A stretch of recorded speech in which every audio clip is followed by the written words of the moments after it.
मैं तंग कपड़े बदलकर ढीले नाइट सूट में आ गई। मुझे तंग कपड़ों में नींद नहीं आती थी। वापस आकर मैं बिस्तर पर बैठी और फ़ोन पर कहानी पढ़ने लगी। मेरा सुतेला भाई इमरान सो रहा था और इसकी सांसों की आवाज़ मेरे कमरे में गूंज रही थी। तब इमरान ने करवट बदली और सीधा हो गया। इससे हल्का कंबल सरक गया और इसने पतला कुर्ता और पजामा पहना हुआ था। इमरान का चेहरा अंधेरे में साफ नज़र नहीं आ रहा था, लेकिन इसकी एक चीज़ नज़र आई जिसने मुझे हैरान कर दिया। उसने तो बिला पाल रखी थी। मैंने नज़रें फेर लीं, मगर दिल में एक अजीब सी हलचल हुई। मैं खुद को पुरसुकून करने की कोशिश कर रही थी, मगर कुछ ऐसा था जो मुझे बार बार इसकी तरफ खींच रहा था। मैंने नज़रें बचाकर बार बार उसे देख रही थी। मेरा दिल तेज़ी से धड़कने लगा। मैंने सोचा, ये क्या हो रहा है? मैं ऐसा क्यों सोच रही हूँ? एक तरफ डर था कि अगर मेरे ख़यालात ने रास्ता बदल लिया तो क्या होगा। दूसरी तरफ एक अनजानी सी तजवीज़ थी कि फिर इमरान का फ़ोन बजा। वो गहरी नींद से उठ गया, मगर फ़ोन मेरे पास रखा था। स्क्रीन पर एक के बाद एक मैसेज आ रहे थे। पासवर्ड नहीं लगा था। मैंने फ़ोन खोला। मैसेंजर की एक दोस्त के थे। कुछ तस्वीरें और छोटी वीडियोस थीं। मैंने एक वीडियो खोली। जो देखा उसे देखकर मेरी सांस रुक गई। मेरा दिल कुछ करने को मचलने लगा। मैं आहिस्ता-आहिस्ता इसके करीब सरक गई। दिल में एक अजीब सी ख्वाहिश थी। मैंने अपना हाथ हल्के से सामने खड़ी बला पर रखा। वो नहीं हिला। मैंने सुकून की सांस ली, मगर मेरे अंदर की हलचल कम नहीं हुई। मैंने हाथ उठाकर फिर रखा। रात गहरी होती गई।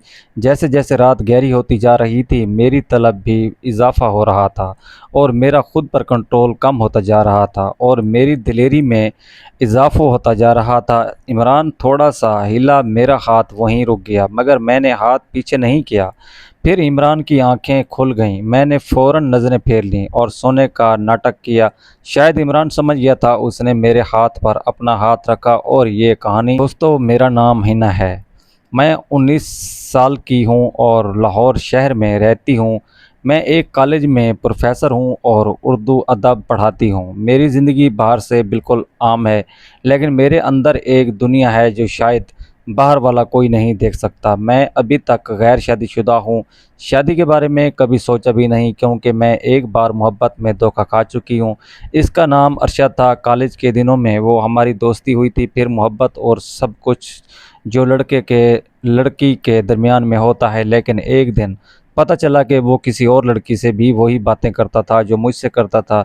इस दिन मेरा भरोसा टूट गया। मैंने फ़ैसला कर लिया कि अब किसी के जाल में नहीं फंसूंगी। मेरे लिए मेरा काम, मेरी किताबें और रात के सन्नाटे में कुछ अपने ख़ास काम में सब कुछ बन के कैसे। मेरे सुतेले भाई का नाम इमरान है। वो 32 साल का है और कराची में एक सॉफ्टवेयर इंजीनियर है। हमारा रिश्ता सुतेला है। मेरी माँ ने दूसरी शादी की थी जब मैं 10 साल की थी। इमरान मेरे सुतेले वालिद का बेटा है।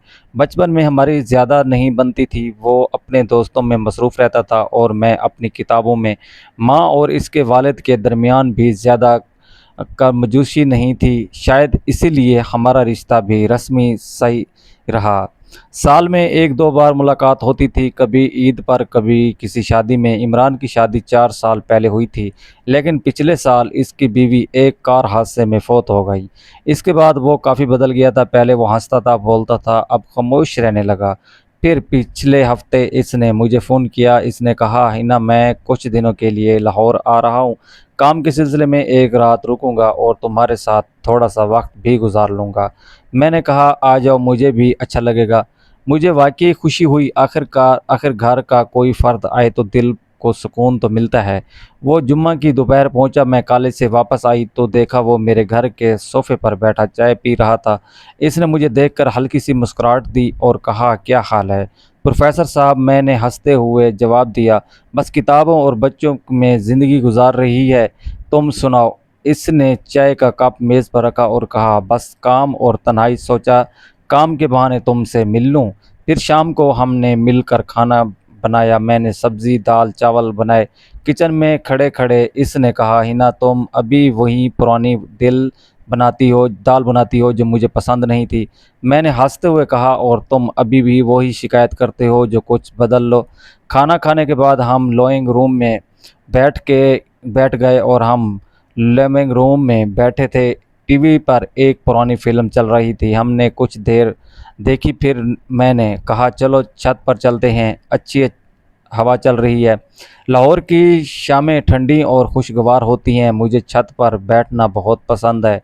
मैं ऊपर गई और दो कुर्सियां रखीं और बात करने लगी। इमरान ने अपनी जॉब की बातें बताईं, कैसे इसका बॉस उसे परेशान करता है, कैसे वो रात भर को डोलता है, और मैंने कॉलेज के कुछ किस्से सुनाए। रात गहरी होने लगी थी, तकरीबन 11 बजे। मैंने कहा इमरान अब सोते हैं, मुझे सुबह कॉलेज जाना है। इसने हाँ में सिर हिलाया। मेरा घर 2 मंजिला है। नीचे वाला कमरा मैंने इमरान को दे दिया और मैं ऊपर अपने कमरे में चली गई। बिस्तर पर लेटते ही मैंने लाइट बंद कर दी, लेकिन नींद नहीं आ रही थी। आमतौर पर रात के सन्नाटे में मैं अपने ख़ास काम करती हूँ जो मुझे इंतहाई दूर ले जाते हैं, मगर इस रात मैं वो काम नहीं कर पाई थी। इमरान की मौजूदगी ने मेरा रोज़मर्रा का मामूल कुछ बदल दिया था। तकरीबन 1 बजे मुझे हल्का सा झटका लगा। मैं उठी, पानी और पिया और फिर बिस्तर पर लेट गई। फिर हल्की हवा चल रही थी। मैंने खिड़की खोली और ठंडी हवा चेहरे पर महसूस की, मगर नींद अब भी दूर थी। मैंने फ़ोन उठाया और एक कहानी पढ़ने लगी। फिर तकरीबन 2 बजे मुझे हल्की सी आहट सुनाई दी। मैं नीचे गई तो देखा इमरान किचन में पानी लेने आया था। इसने मुझे देखा और कहा हिना तुम सोई नहीं? मैंने कहा मुझे नींद नहीं आ रही। इसने कहा मुझे भी नींद नहीं आ रही, चलो थोड़ी देर बात करते हैं। मैंने हिचकिचाते हुए कहा ठीक है। फिर हम दोनों मेरे कमरे में आ गए। मैं बिस्तर के एक कोने पर बैठी और दूसरी तरफ अचानक बारिश शुरू हो गई। खिड़की से ठंडी हवा आ रही थी। मुझे इस तरह की हवा बहुत पसंद है। हमने इधर उधर की बातें की, मगर बातें हम पहले ही बहुत कर चुके थे। फिर इमरान ने अपना फ़ोन निकाला और कुछ देखने लगा। मैंने भी अपना फ़ोन उठाया और सोशल मीडिया स्क्रॉल करने लगी। थोड़ी देर बाद उसने कहा हिना मुझे नींद आ रही है, मैं यहीं सो जाता हूँ। मैंने कहा नहीं, तुम नीचे अपने कमरे में जाओ। इसने नागवाशी मुंह बनाया और कहा अरे मुझे परेशान न करो। फिर इसने आंखें बंद की और 2 मिनट में सो गया। मैं उठी, बाथरूम गई और अपने तंग कपड़े बदलकर ढीले नाइट सूट में आ गई। मुझे तंग कपड़ों में नींद नहीं आती थी। वापस आकर मैं बिस्तर पर बैठी और फ़ोन पर वही कहानी दोबारा पढ़ने लगी। इमरान सो रहा था और इसकी सांसों की आवाज़ कमरे में गूंज रही थी। मैं वो ख़ास काम नहीं कर पा रही थी जो मुझे रात के सन्नाटे में सुकून देते हैं।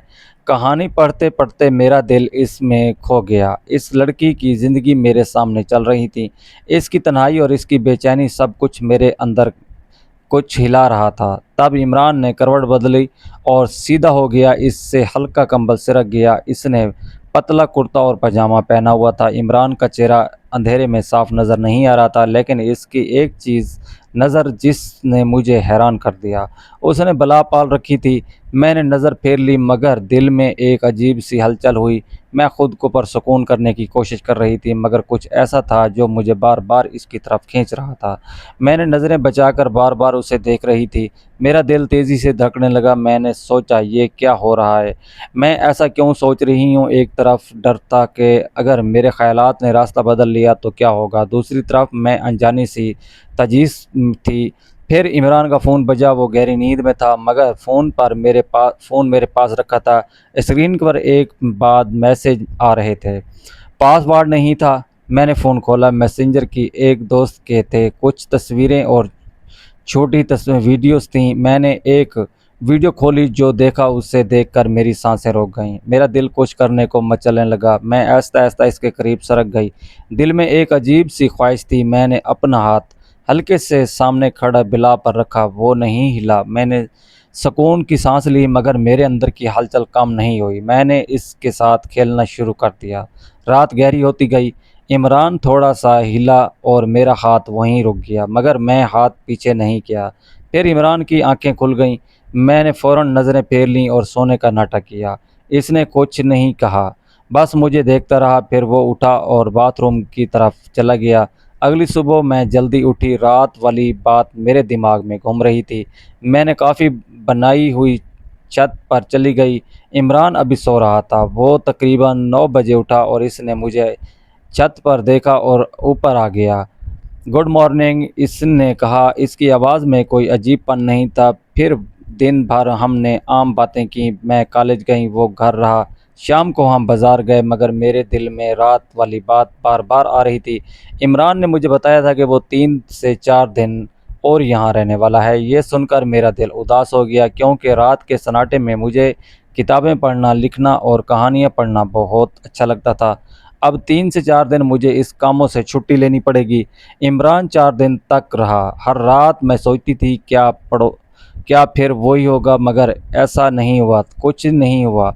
वो अपने कमरे में सोता रहा और मैं अपने 5वें दिन वो कराची वापस चला गया। जाते वक़्त इसने कहा, "हिना फिर मिलेंगे, अपना ख़्याल रखना।" इसके जाने के बाद घर में एक अजीब-सा खालीपन छा गया। फिर कुछ दिनों के बाद इमरान ने दोबारा फ़ोन किया। इसकी आवाज़ में वही पुरानी गर्मजोशी थी। "हिना, अगले हफ़्ते लाहौर आ रहा हूँ, एक प्रोजेक्ट के सिलसिले में। क्या मैं फिर तुम्हारे घर रुक सकता हूँ?" मैंने हिचकिचाते हुए कहा, "हाँ, क्यों नहीं?" मगर मेरे दिल में सवाल उठ रहे थे। दूसरी बार भी इसने नीचे सोना ही पसंद किया। इस बार भी मुझे ख़ास नहीं हुआ, मगर इसके जाने के बाद मैंने खुद से पूछा, क्या मैं इस रात को भुला पाऊँगी या मेरे अंदर हमेशा एक सवाल बनकर रह जाएगा। मैंने अपनी डायरी में आखिरी सफ़ा लिखा, ज़िंदगी हमें कई बार ऐसे मोड़ पर ले आती है जहाँ सही और गलत की लकीर धुंधली रह हो जाती है। इस रात मैंने अपने दिल की गहराई देखी। शायद ये एक कमज़ोरी थी, शायद एक सच्चाई, मगर मैंने सीखा कि इंसान होने का मतलब है अपनी ही जज़्बात से लड़ना और इन्हें समझना। इमरान मेरे लिए हमेशा एक सौतेला भाई ही रहेगा, मगर इस रात वो मेरे लिए एक सवाल बन गया। एक ऐसा सवाल जिसका जवाब शायद मुझे कभी ना मिले। फिर एक दिन मेरी ज़िंदगी में एक नया दोस्त आया। 1 साल हम साथ रहे और दूसरे साल हमने शादी कर ली।